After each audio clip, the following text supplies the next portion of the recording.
L'affaire Nihel Simouhand, un meurtre d'une atrocité sans appel. Nous en parlerons ce soir sur notre plateau avec notre correspondant ayant suivi l'enquête, Tizi Ouzou.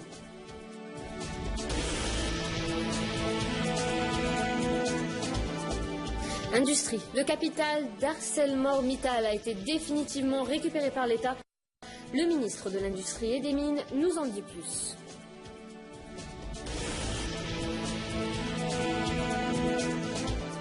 Culture, Abedjaya, le jumelage Greenbridge est un défi qui ouvrira les portes de l'éducation environnementale à la jeunesse. Une initiative qui prend vie au parc de Goureya.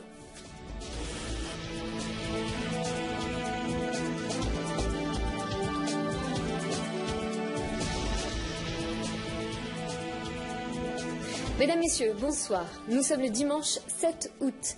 L'affaire de Nihel a secoué les médias et provoqué l'émoi des Algériens. Plus de mots pour qualifier la barbarie, l'atrocité de cet acte. Meriem Mahiouz revient sur cette affaire. Elle s'appelait Nihel, elle avait 4 ans et elle a été assassinée de la manière la plus barbare qui soit. Un crime qui a ému les Algériens, venus nombreux à l'enterrement de la petite fille. À peine les ossements de Nihel sous terre, les personnes présentes à son inhumation se sont rassemblées dans les rues, sous le choc, en colère, tous ont appelé à retrouver le coupable et à lui attribuer le châtiment qu'il mérite. Beaucoup d'entre eux ont même réclamé le rétablissement de la peine de mort. Cette affaire, celle de Nihel Simouhand, ne concerne plus une seule famille, un seul wilaya. L'Algérie tout entière s'y est prise de compassion. Plus encore, le pays entier se sent concerné. Rappelons que l'enquête concernant cette tragédie est toujours en cours et que les enquêteurs n'ont pour leur donner aucune précision sur son état d'avancement, ni encore sur les pistes qu'ils privilégient, à savoir si la petite Nihel a été victime d'un rapt suivi d'un assassinat ou si elle s'est tout simplement égarée dans les vastes champs entourant le domicile de sa famille à Etabloueb.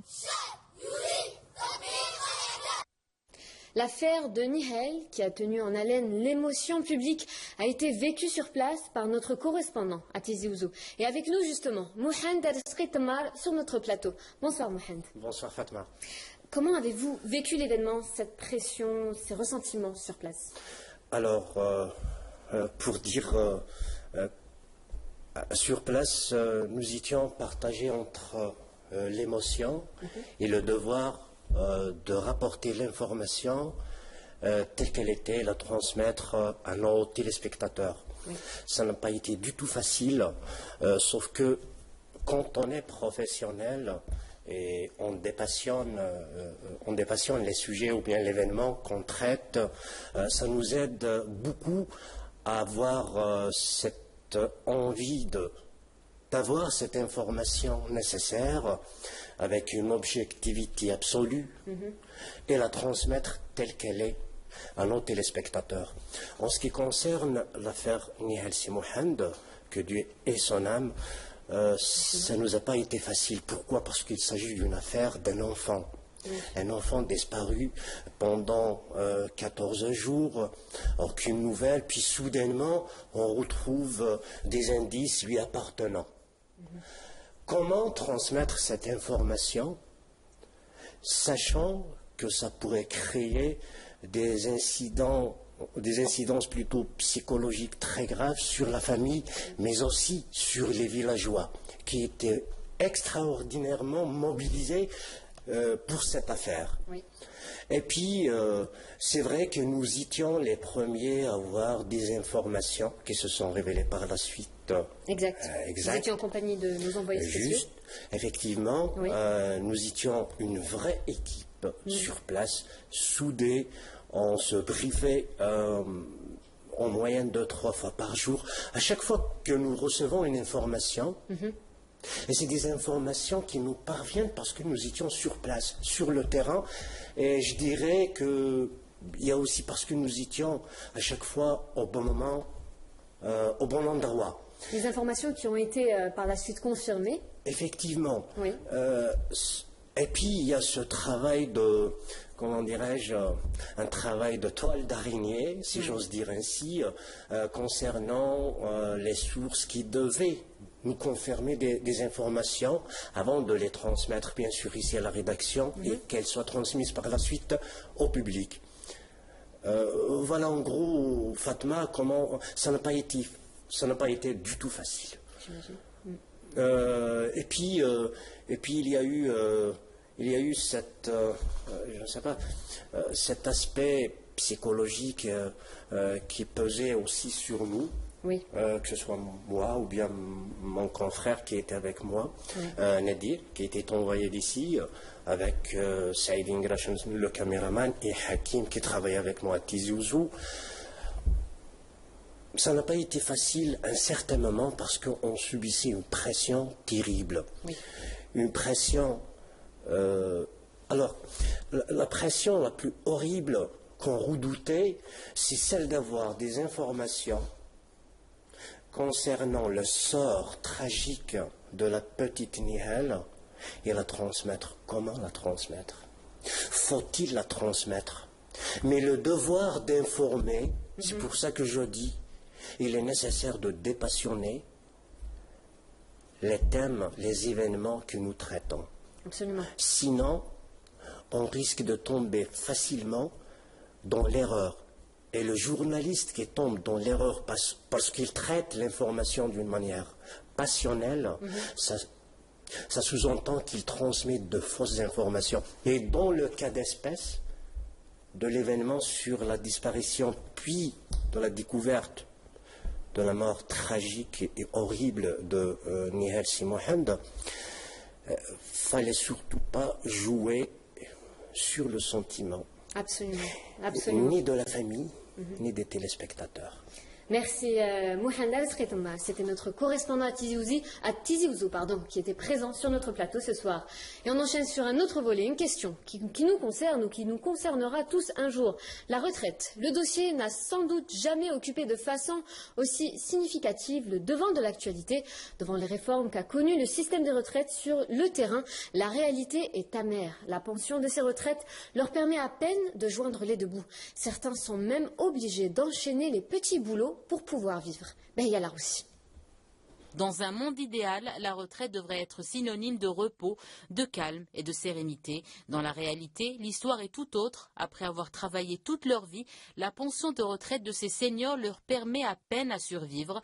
Ils sont bien loin les rêves de retraite dorée. C'est vraiment dérisoire, 10 100 dinars, 25 ans à cotiser et j'ai juste de quoi acheter un paquet de semoule, un bidon d'huile et un paquet de sel. Heureusement que je ne paye pas de location. Tout le monde souffre, nous allons finir par exploser.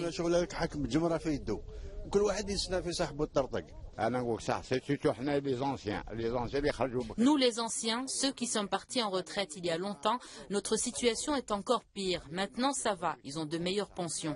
Quand on fait des réclamations, on nous dit vous êtes retraités depuis 30 ans. Et il y a 30 ans, nous touchions 400 dinars. Cette année, le gouvernement a annoncé une revalorisation de la pension de retraite de l'ordre de 2,5% au lieu des 5% habituels. Un autre coup dur pour les retraités qui vont encore perdre en pouvoir d'achat. On attendait une revalorisation de 5% comme chaque année, mais là, ils l'ont baissé à 2,5%. J'ai 8 000 dinars de pension. Ils m'avaient annoncé une augmentation en 15 000 dinars, mais je n'ai rien vu. 8 000 dinars, c'est une misère. Beaucoup de retraités n'ont pas le choix. Au lieu de profiter d'un repos bien mérité après des années de labeur, ils n'ont pas d'autre solution que de travailler, souvent de manière précaire.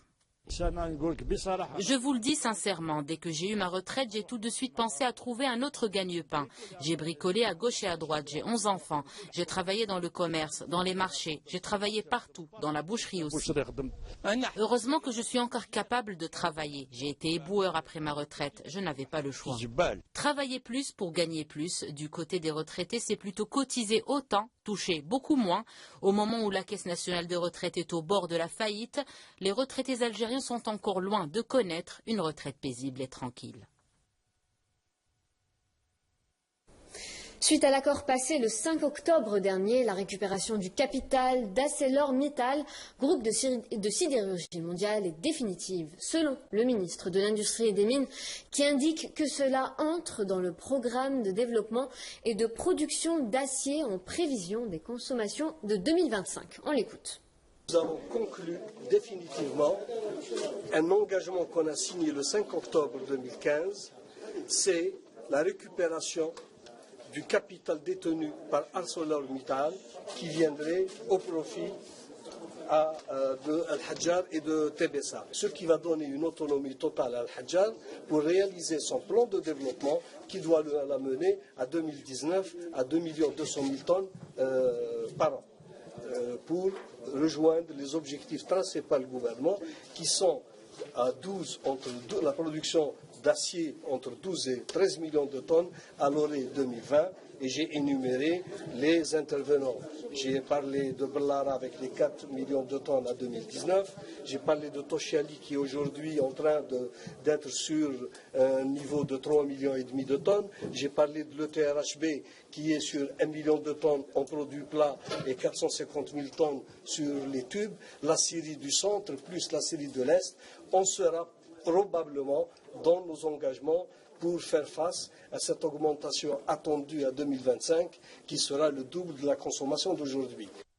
Politique. Les redresseurs de Saadani ne lâcheront pas prise et profitent des secousses qui frappent la maison FLN pour donner le coup de grâce. Dans ce sens, ils ont décidé de se réunir ce mercredi dans la wilaya de Chlef afin de donner vie à leur proposition de destituer l'actuel secrétaire général.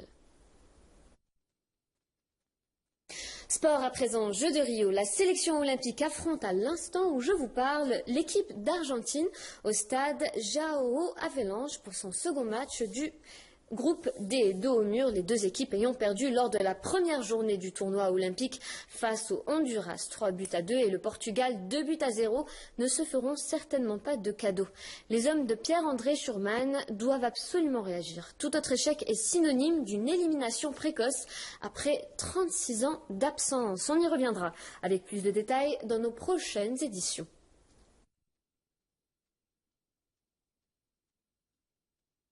Sport toujours, judo à présent.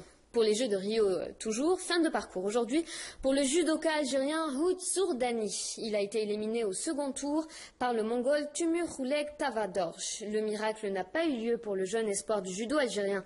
Face au vice-champion du monde, Zourdani s'est naturellement incliné dans un combat où il n'a rien montré de son talent, même s'il est parvenu à prendre le meilleur sur son adversaire du jour. Lors du premier combat, qui n'a duré qu'1 minute et 16 secondes, il voit son rêve d'aller décrocher une médaille s'évaporer. Escrime à présent, en sortie précoce pour l'Algérien Victor Hamid Saint qui n'a pas pu franchir le premier tour dans l'épreuve du fleuret individuel masculin. Le fleurettiste algérien considéré comme potentiel médaillable a déçu dans ces Jeux olympiques. Il n'a pas fait le poids devant le Britannique Richard Cruz qui s'est imposé sur le score de 15 touches à 4. Hamid Victor Saintes, ex-champion du monde dans la discipline, sort prématurément de la compétition alors qu'on attendait de lui au moins une place sur le podium. Reste une seule Algérienne en escrime, il s'agit d'Enissa Khelfaoui.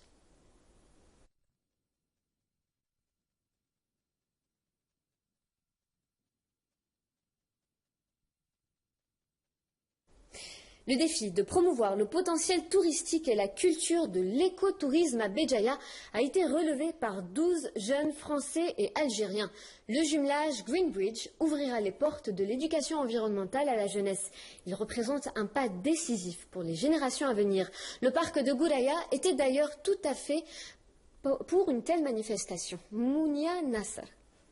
12 jeunes, Français et Algériens, ont relevé la mission de promouvoir le potentiel touristique et la culture de l'écotourisme à Béjaïa. Greenbridge, ou Pont Vert, le projet d'un chantier écologique né d'un rapprochement entre les deux villes. On a créé un pont entre les deux villes, entre Béjaïa et Tomblain, mais dans le cadre de l'écologie touristique. Donc l'objectif là, c'est pour promouvoir l'écotourisme à Béjaïa. Là, on vient d'être sensibilisés sur le parc national de Gouraya, sur les missions qui nous attendent ici, sur le développement durable, sur le parc à préserver. Donc on est très contents, c'est une mission qui nous tient aussi à cœur puisqu'on partage cet échange. Les initiateurs de ce projet visent à inculquer aux jeunes l'éducation environnementale. Le but, les inciter à participer à la promotion d'un écotourisme. déjà في إطار écotouristique, mais déjà في إطار عمل مع الطبيعة. Ils sont très contents de cette nature qui existe ici, ces paysages, ces sites. Le parc de Gouraya était le début de cette aventure. Sac poubelle à la main, grappillant par-ci, par-là, des déchets abandonnés par d'autres, ces jeunes montrent leur implication totale. On voudrait sensibiliser les jeunes sur la protection de l'environnement, car comme vous savez, on a des sites très beaux. Dans l'objectif beaucoup plus d'instaurer la culture de l'écotourisme et promouvoir le tourisme ici à Bijaya. Ça me tient vraiment à cœur de faire ce projet d'environnement, de partager une amitié, l'amitié et la solidarité avec des jeunes. Au programme de ce projet, des travaux de chantier au parc national de Gouraya et des visites au niveau des sites touristiques de la ville. Même à petite échelle, des initiatives pareilles contribuent grandement à faire connaître le potentiel touristique de la région. C'est la fin de notre journal. Merci de votre attention. Je vous retrouve demain, même heure, même chaîne. Excellente soirée.